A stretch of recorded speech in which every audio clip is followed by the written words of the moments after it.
Hi guys, আজি আপোনালোকে ধুনীয়া এটা দৃশ্য দেখিব পাব। এইটো হ'ল আজি আমাৰ এই কুকুৰা তিনিটাই চুলাই খাই কেনেকৈ পৰি আছে চাওক। এই চাওক, চুলাই খাই পৰি আছে। এই তিনিটাই খোজ কাঢ়িব নোৱাৰে, পৰি যায় একদম। এইটো এটা, এইটো চাওক, চুলাই খাই পূৰা এৰিলে।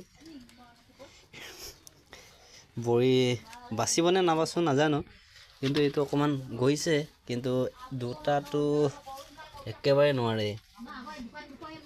এনেকাই খালে মানে এবাটি চাউল এবাটি চুলাই আছিলে, চব খাই এক কৰি দিলে। এতিয়া লেংটাই পৰি আছে চক।